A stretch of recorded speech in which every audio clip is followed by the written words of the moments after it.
들으신 것처럼 어제에 이어서 오늘도 전국에서 불볕더위가 기승을 부릴 전망입니다. 전국 대부분 지역에 폭염특보가 내려지면서 한여름 건강관리에도 빨간불이 켜졌는데요. 오늘 전문가와 함께 날씨 전망 또 건강관리법 알아보겠습니다. 김경우 서울백병원 가정의학과 교수, 김동혁 기상전문기자 나오셨습니다. 네, 어서 오세요. 네. 네. 자, 어제 정말 볕이 뜨거웠습니다. 네. 오늘은 얼마나 더울지 궁금한데 김 기자 먼저 짚어주실까요? 예, 현재 전국에 이 폭염특보가 내려져 있는데요. 이 경북하고 경남, 대구 그리고 경기도를 중심으로 해서 폭염경보가 현재 반려가 되어 있습니다. 네. 이 폭염경보라는 것은 35도 이상이 예상될 때 내려지니까요. 오늘도 상당히 이 뜨거운 그리고 폭염에 달하는 더위가 이어질 것으로 보이고요. 그 밖에 해안가를 제외한 전국 대부분의 내륙에서도 폭염주의보가 내려졌기 때문에 오늘 낮 기온이 한 33도 안팎 정도가 예상이 됩니다. 네. 어제 말씀해 주신 대로 이 경기 광주가 37.4도를 보였고요. 경기 여주가 37.1도, 대구도 36.9도, 서울 서초구에서도 35.5도를 기록했습니다. 결국 네. 사람 체온과 비슷한 정도의 상당한 더위였기 때문에 어제 이 상당한 폭염이 나타났는데 오늘도 서울이 낮 기온이 33도, 춘천 34도, 대전이 33도, 대구가 현재 34도가 예상이 되고요. 특히 네. 요즘 같은 폭염은 이 습도가 상당히 높다 보니까 상당히 무덥고 좀 후텁지근하고 이 모든 사람들이 불쾌감을 느낄 정도의 불쾌지수도 상당히 높고요. 이렇게 낮 기온이 상당히 오를 때는 또 오존주의보가 내려지는 곳들이 상당히 많게 됩니다. 그래서 오늘도 이 내륙을 중심으로 해서 오존주의보가 내려질 가능성이 상당히 크니까 오늘 뭐 아무쪼록 이 폭염 그리고 오존에 대한 대비가 좀 필요해 보입니다. 네, 이렇게 덥다 보니까 정말 건강관리에 빨간불이 켜졌는데 글쎄요, 요즘 더위병 환자도 급증했다고 하거든요. 어떤 경우에 더위병이 발생하는지 또 어떻게 좀 대처를 해야 되는지 좀 짚어주시죠. 네, 우리가 이제 정상 체온을 조절할 수 있는 범위를 벗어날 때 이제 더위병, 일사병이나 열사병이 오시게 되는데 네. 그런 환경이라고 하게 되면 아무래도 너무 높은 온도에 노출됐을 때, 그러니까 예를 들면 이제 폭염특보나 주의보가 내려진 상황, 네. 그리고 비닐하우스 아니면 또 이제 차 안 이렇게 밀폐된 환경이 이제 고온에 노출되기 쉽고. 또 때약볕에 야외에서 작업하시고 이런 환경에 노출되실수록 또 시간이 오래할수록 이제 열사병, 더위병 위험이 높으시고요. 네. 또 한 가지 우리 몸이 이제 체온을 조절할 수 있는 상황이 많이 떨어져 있으신 분들, 예를 들면은 이제 땀을 많이 흘려서 그 열을 발산해야 되는데 땀 분비가 떨어져 있는 분들, 예를 들면 탈수가 돼서 수분이 부족하시다던가 아니면 땀을 분비하는 기능을 억제하는 약을 드시는 분들, 예를 들면은 이제 항히스타민제라든가 아니면 일부 항우울제 약 중에서 이제 땀 분비를 떨어뜨리는 약들이 있는데 그런 경우에 또 체온이 쉽게 올라가신다던가 또 아니면 이제 어르신들 중에서 이제 더위를 빨리 인지하고 또 이제 시원한 환경으로 몸을 피해야 되는데 그러한 대처 능력이 떨어져 있으신 좀 치매 어르신, 또 혼자 사신 어르신 분들이 또 이제 위험이 높으시겠고요. 또 때로는 이제 그 실외보다 실내가 더 기온이 높아지는 경우가 있습니다. 그래서 아무래도 냉방기를 충분히 사용하지 못하는 취약계층에 있으신 분들, 그래서 이런 분들 같은 경우에는 이제 더운 날 집에 계시지 마시고 무더위 쉼터, 노인정이라든가 공공장소에서 또 좀 서늘한 환경에서 좀 지내는 것이 또 필요하신 경우도 있겠습니다. 네. 그럼 더위병이 나타나면 응급조치로는 좀 어떤 게 좋을까요? 예, 우선 그 더위병이 나타나는 것 같은 모호한 증상이 나타나시면 하시던 작업을 중단하시고 예. 얼른 그 서늘한 곳에서 충분한 수분을 섭취하시고 또 휴식을 취하는 게 필요합니다. 그래서 그런 증상이라고 하는 거는 왠지 좀 피곤하고 근육에 힘이 빠지고 또 의식이 또 혼미해지거나 속이 메시껍고 토할 것 같은 느낌이 든다던가 이럴 때는 작업을 중단하시고 서늘한 곳으로 옮기셔야 되겠고요. 이런 증상이 좀 심하고 또 의식까지 많이 떨어지고 경련을 하시거나 이런 경우에는 빨리 병원으로 이송하셔서 적절한 그 대처를 해주셔야 되겠습니다. 네. 그리고 이렇게 덥다 보니까 낮에는 폭염인데 밤에도 참 덥더라고요. 예. 열대야가 나타난 지역이 있다고 하죠. 그렇습니다. 열대야라는 것이 최저 기온이 밤새 25도 이상으로 떨어지지 않은 경우를 얘기를 하는데요. 네. 어제 같은 경우도 강원 강릉시에 25.2도를 기록하면서 열대야가 나타났고요. 대구에서도 25도를 기록하면서 전국적으로 봤을 때는 2곳 정도 열대야가 관측이 됐는데요. 이 어제 말씀해 드린 대로 낮 기온이 한 35도에서 37도까지 상당히 높았죠. 그런데 밤새 구름이 좀 끼지 않으면서 이 기온이 지면에 달궈지던 기온이 빠르게 좀 빠져나갔습니다. 그러면서 밤에 열대야가 좀 사라지는 모습을 보이면서 이 기온은 좀 낮았습니다만 역시 새벽에 상당히 습하면서 아무래도 열대야를 느끼신 분들은 많았을 것 같고요. 네. 이 열대야라는 게 최근에 지금 상당히 한반도 남쪽에서 덥고 습한 공기들이 유입되면서 이 내륙을 중심으로 해서 열대야가 좀 지속되고 있는데요. 앞으로 며칠 동안은 더 열대야가 계속되지 않을까 이렇게 예상이 되고 있습니다. 네, 그게 뭐 열대야가 나타나는 지역도 있고 불면증을 호소하시는 분도 계신데요. 좀 어떻게 하면 쉽게 잠에 좀 쉽게 빠질 수 있을지 좀 조언을 네네. 해주실까요? 네, 그러니까 수면에 일단 방해되는 것을 줄이고 또 수면에 도움되는 것을 좀 늘리셔야 되겠는데요. 수면에 이제 방해가 되는 거는 아무래도 이제 카페인 과다 섭취라든가 또 흡연. 그리고 음주가 또 잠을 도와줄 것 같지만 실제로 이제 깊은 잠을 방해하기 때문에 또 술을 또 피하셔야 되겠고요. 또 이제 예민해진 몸이 또 이제 숙면을 방해하는데 이제 스트레스라든가 과로 그리고 이제 밝은 빛에 이제 너무 늦게 노출된다던가 아니면 소음 같은 것들도 숙면을 방해하게 되겠고요. 또 이제 숙면에 좀 도움이 되는 거라고 하게 되면 아무래도 적절한 수면 환경, 이제 적절한 그 빛을 차단하고 또 소음이 없고 또 적절한 실내 온도, 또 쾌적한 환경. 이런 것들이 또 도움이 되겠고요. 또 이제 낮에 많이 땀을 흘리시고 이런 경우에는 이제 좀 미지근한 물로 샤워를 해서 네. 상쾌한 상태를 유지하거나 체온을 조금 낮춰주신다든지 또 이제 적절한 운동은 또 숙면에 도움이 되는데 또 너무 늦게 과도한 운동하시기 때문에 우리가 또 몸이 각성되기 때문에 또 숙면에 방해가 되니까 밤늦게 과도한 운동은 또 피하시는 것이 좋겠습니다. 네, 그러니까 실내에서 숙면에 취할 수 있는 방법들을 짚어주셨는데, 근데 일부에서는 그 실외로 나갑니다. 뭐 강가라든지 아니면 바닷가로 가서 가시는 분들도 계시는 것 같은데 네. 기상 전문 기자께서 보시기에 이 방법이 좀 적절하다고 보십니까? 예, 많은 분들이 이제 열대야가 발생이 되면 뭐 바닷가라든지 강가로 가셔서 네. 좀 강바람이라든지 또 바닷바람 쐬시는 분들이 많은데요. 물론 뭐 많은 분들이 과거부터 계속 해왔던 것이니까 네. 뭐 그게 틀렸다라고 말할 수는 없는데요. 어. 이 기상 자료로 봤을 때는 사실은 옳지 않은 방법이긴 합니다. 이 우리나라 해안 지역이 열대야 현상이 밤에 발생해서 새벽까지 일어날 지속될 확률이 내륙에 비해서 상당히 높기 때문에 네. 그런데요. 서울 등 대도시 열대야는 저녁 열대야가 새벽까지 지속될 가능성이 16%, 그러니까 상당히 좀 적은데 부산 등 해안 도시에서는 밤에 한번 더워지면 새벽까지 이 더위가 계속될 가능성이 50%가 넘습니다. 그러니까 내륙에 비해서는 한 3배 이상 이 열대야가 밤새 지속될 가능성이 많다라는 기록이 있고요. 예. 그래서 이 자료를 연구한 연구팀에서는 아무래도 야간에는 우리가 낮에 지면의 기온이 빠르게 달궈집니다만 밤에는 반대로 다시 지면의 기온이 빠르게 사라지죠. 어제 같은 경우가 좀 그런 경우였는데 해안 같은 경우는 바다 연륙량이 상당히 높기 때문에 천천히 식고 아무래도 빨리 천천히 데워지고 이런 네. 특징이 있죠. 그렇기 때문에 또 해안가라든지 강가에서는 수증기가 상당히 많기 때문에 열을 좀 잡아두는 성질이 있습니다. 그래서 해안가가 내륙에 비해서는 아무래도 열대야 현상이 훨씬 더 잦은 이런 모습을 보이고요. 그래서 이 연구팀에서의 결론은 해안 지역으로 피서를 가는 것이 오히려 새벽 열대야를 자초하는 셈이다. 이렇게 이 논문의 결론을 좀 내기도 했고요. 예. 우리나라에서 열대야가 없는 곳은 사실 거의 없습니다만 해발 800m 이상인 곳들, 주로 뭐 태백산맥이라든지 소백산맥이 되겠죠. 그래서 이들 지역에서는 열대야가 거의 없고 우리가 뭐 결론적으로 말씀드리자면 강변이나 해안가로 보통 가시는 경우는 열대야가 있음에도 저희가 뭐 이러면 안 됩니다만 뭐 치킨이나 맥주랑 같이 곁들이면서 이 분위기를 따라서 우리가 좀 열대야를 좀 없애는 이런 뭐 특징이라. 결국에는 기분 탓이었네요. 예, 맞습니다. 그렇군요. 또 여름이 되면 속설 중에 하나가 왜 선풍기를 틀고 자면 큰일 난다 이런 얘기 있잖아요. 이거 맞는 얘기인가요? 네, 거기에 대해서 이제 찬반 양론이 굉장히 많습니다. 네. 그리고 아직 뚜렷이 이렇게 100% 증명된 건 없는데 일반적으로는 그 약한 바람에 일시적으로 틀어놓는 거는 전혀 문제는 되지 않으시겠고요.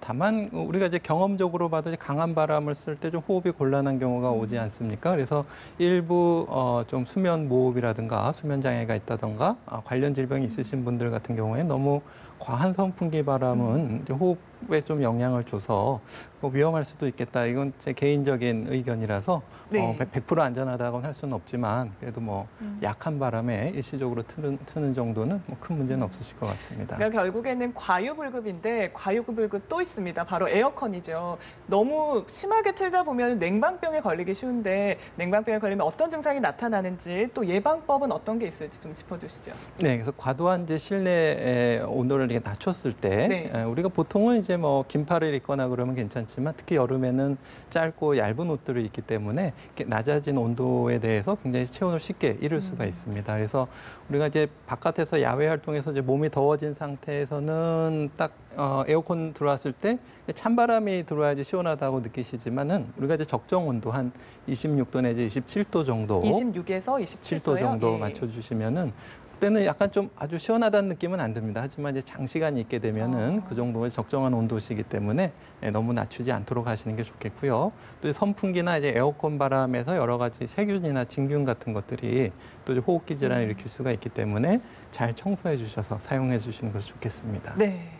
근데 참 이상한 게 저희가 얼마 전까지만 해도 폭우를 걱정했었잖아요. 네. 장마철이어서. 근데 이렇게 장마철에 갑자기 폭염이 오는 게 좀 이례적인 것 같은데 왜 그럴까요? 예, 일단은 한반도를 중심으로 해서 장마 전선이 사라졌다라고 보시면 되겠는데요. 북한 지역으로 좀 밀려 올라갔습니다. 네. 아무래도 장마 전선은 밀어 올려주는 힘이 한반도 남쪽에 위치한 이 북태평양 고기압이라는 상당히 덥고 습한 세력인데 이것이 상당히 한반도까지 올라오면서 장마 전선이 위로 올라갔고 이렇다 네. 보니까 한반도가 덥고 습한 공기의 지배를 받게 됐습니다. 그렇다 보니까 폭염이 좀 나타났는데요.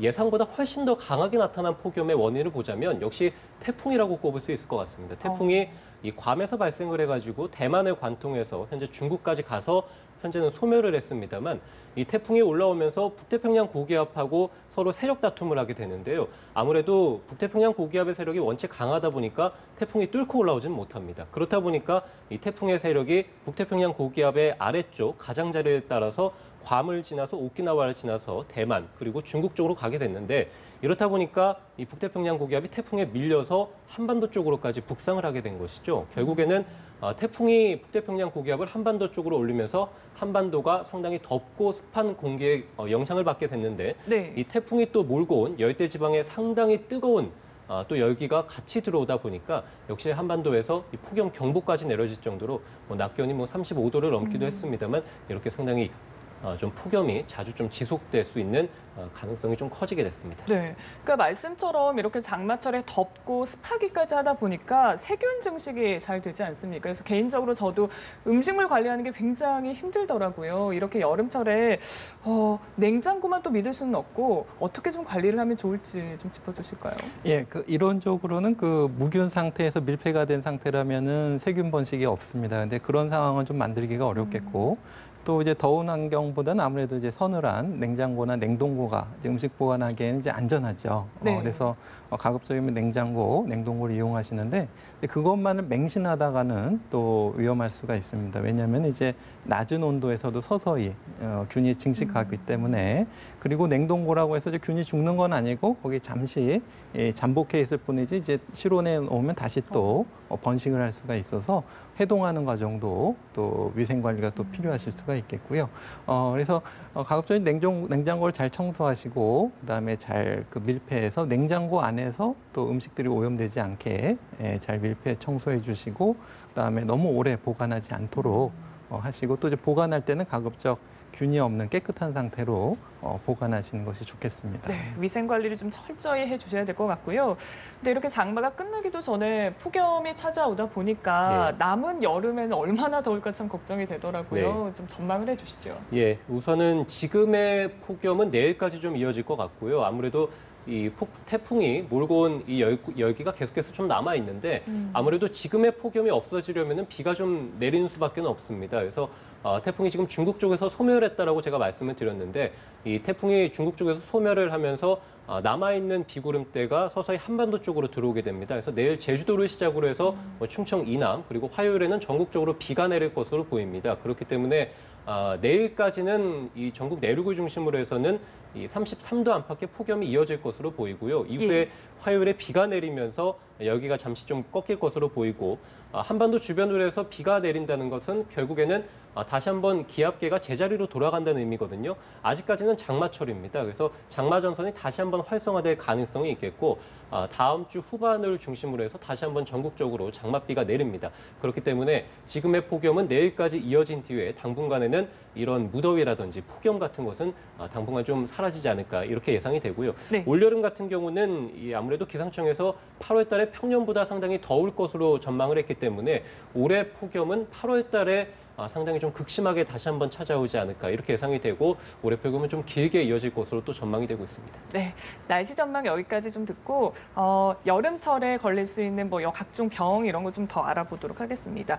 우리 왜 여름 되면 모기도 그렇고 뭐 산이나 들로 가면 야생진드기 이렇게 물리기도 하고요. 이런 해충에 의한 감염병도 비상이라고 하는데 짚어주실까요? 예, 모기는 이제 잘 알려져 있다시피 이제 말라리아 그리고 일본 내염 바이러스 같은 여러 가지 질병을 잘 옮기는 걸로 알려져 있고요. 네. 또 이제 한때 이제 살인 진드기로 알렸던 야생 진드기에 의해서 옮겨지는 중증 열성 혈소판 감소 증후군이라고 하는 바이러스 감염이 또 될 수가 있겠습니다. 그래서 이 바이러스에 감염되면은 이제 열이 나고 근육통이 생기고 또 구토나 설사를 하는 소화기 증상이 동반될 수가 있는데요. 다행히 이제 우리나라에서 작년 한 해 발생 건수는 한 79건 정도라서 아주 많지는 않지만 그래도 주로 이제 농작업이라든가 임업, 이렇게 산이나 밭에서 일하시는 분들이 잘 걸릴 수가 있는 진드기에 의해서 감염되는 열성 질환이 되겠습니다. 그래서 네. 또 치사율도 높기 때문에 이런 그 야생 진드기 물리는 게 또 주의하셔야 되겠고요. 물론 이제 이런 비슷한 질병이 이제 알려진 게 이제 9월 달 가을철 열성 질환으로 알려진 쯔쯔가무시도 이렇게 비슷하게 털 진드기에서 옮겨지는 열성 질환이 되겠습니다. 그래서 여름에 이런 그 진드기에 의한 감염 질환이 또 위험이 있겠고요. 또 이제 그 산이나 들은 아니지만 또 바다에도 유해 해양 생물 해파리에 의해서 그렇죠. 또 쏘이는 경우가 많습니다. 그래서 대부분 심한 피부 자극을 또 일으키고 또 여기에 대해서 또 이제 알레르기 반응이 또 심한 경우에는 그 아나필락시스라고 하는 쇼크 상태까지 와서 생명이 위험한 경우도 있기 때문에 네. 이런 유해 생물에 대해서 굉장히 주의가 필요하겠습니다. 근데 왜 벌레 물리면 야외에서 침을 바르거나 그런 경우 있잖아요. 근데 그러면 더 덧날 수 있다 이런 얘기도 나오고요. 글쎄요, 야외에 나갔을 때 만약에 약품을 챙겨가지 않았다면 어떻게 좀 응급 조치를 할 수 있을지 궁금한데요. 예, 일반적으로 이제 벌레나 이런 데 물렸을 때는 이제 깨끗한 물이나 비누를 이용해서 잘 씻어주시면 되겠고요. 다만 이제 벌이라든가 이제 일부 해충에 대해서 심한 알레르기, 아나필락시스가 있는 분들은 이제 어지러움증이나 메스꺼움, 또 실신, 또 혈압이 떨어지는 이러한 심각한 부작용이 있으신 경우는 빨리 119를 이용해서 병원으로 이송하셔야 되겠고요. 평상시에 그런 그 쇼크가 있는 분들은 그 에피펜이라고 하는 혈관 수축제를 또 지니고 다니는 게 또 필요한 경우도 있습니다. 그래서 일단은 그 물렸을 때는 일반적으로 진드기 같은 경우, 야생 진드기 같은 경우에도 모든 야생 진드기가 그 바이러스를 가지고 있는 건 아니고 네. 한 5% 정도만 가지고 있기 때문에 이렇게 뭐 위험하지는 않습니다. 그래서 너무 걱정하지 마시고 만약에 이제 진드기가 피부를 물고 있다고 하면은 그걸 잘 제거를 해주셔야 되는데 주의하실 것은 제거하시는 과정에서 좀 몸통을 이제 세게 누르거나 이렇게 비틀어서 빼게 되면은 진드기의 진액이 다시 피부로 들어간다던가 또 아니면 머리나 입 같은 일부 부분이 남기 때문에 가느다란 핀셋 같은 것을 이용해서 이제 피부 최대한 가까이 붙여서 물고 있는 입이나 머리 부분을 잡고 서서히 이렇게 띄워주시는 것이 좋습니다. 네. 그래서 띄워주시고 이제 깨끗한 물로 비누로 씻어주시는 것이 좋고 만약에 물리고 나서 며칠 뒤에 열이 나거나 이런 이상 증상이 생기면 빨리 진료를 받는 것이 필요하겠고요. 또 해파리에 쏘였을 때도 이제 피하셔야 될 것이 이제 어떤 알코올, 술을 이렇게 이용한다던가 네. 아니면 맹물을 이용한다던가 그걸 비빈다거나 이러시면은 그 독성 침에 있는 자포가 터지면서 그 속으로 독성이 들어갈 수가 있기 때문에 그런 것은 피하시고 이제 바닷물로 계속 흐르는 물에 깨끗이 바닷물에 이렇게 터지지 않게 계속 씻어주시는 것이 좋고 가까운 응급처치 보호대라든가 이제 병원에서 진료를 받는 것이 필요하겠습니다. 네, 휴가 계획하신 분들 좀 참고하시면 아주 좋을 그런 정보인 것 같습니다. 그리고 일주일 뒤가 이제 초복이에요. 근데 보양식 많이 찾으시는데 이와 관련해서 좀 혹시 뭐 잘못된 상식 이런 것들이 있습니까? 예, 그 일반적으로 보양식 하게 되면 이제 우리 좋은 것을 먹어야 건강에 좋다. 그래서 사실은 이제 좋은 영양이 건강을 좌우하는 굉장히 중요한 의미가 있는 어떤 선조의 지혜가 담겨 있는데 요즘은 사실은 이제 영양이 부족한 경우는 이제 많이는 없습니다. 그래서 보양식을 드실 때 또 이제 이것이 너무 믿음이 지나쳐서 이제 잘못된 믿음, 어떤 음식을 먹으면 뭐에 효능이 좋다. 그래서 심한 경우에 이제 날것으로 드신다던가 아니면 평상시 먹지 않는 어떤 혐오식품 아니면 뭐 이런 것들을 드시는 분들이 있는데 그런 것들은 좀 기생충 감염이라든가 여러 가지 질병에 걸리실 수 있기 때문에 너무 이상한 건강기능식품 이런 것들은 피하시는 것이 좋겠고요. 네. 일반적으로 드시는 음식은 큰 문제는 없겠는데 다만 그 칼로리하고 그다음에 거기 들어가는 소금을 통해서 들어가는 나트륨 요것들은 좀 주의 깊게 보시는 것이 좋겠습니다. 알겠습니다. 자, 끝으로 되면 이제 여름철에 왜 대상포진도 걸릴 수 있고 아이들 같은 경우에는 수족부병도 많이 걸린다고 하는데 혹시 뭐 예방할 수 있는 방법이 있다면 끝으로 좀 전해주시죠. 네, 우선 그 대상포진은 그 이제 우리가 몸에 들어왔던 수두 바이러스가 우리 몸의 면역력이 약해진 틈을 타서 신경절을 타고 다시 재활성화되면서 피부에 발진이나 물집을 만들고 또 그 해당 신경에 신경통을 일으키는 질환이 되겠습니다. 그래서 뭐 계절에 관계없이 대상포진은 잘 생길 수가 있겠는데 평상시 면역력을 잘 강화시켜 주시는 것이 좋겠습니다. 그래서 심한 다이어트를 하시는 경우도 걸릴 수 있기 때문에 적절한 영양 섭취라든가 또 과로나 스트레스 이런 것들은 젊은 분들 피하시는 게 좋겠고 나이가 드신 분들은 또 만성 질환이 있으신 분들은 대상포진 예방 접종이 있으니까 그것들 맞는 것이 좋겠고요.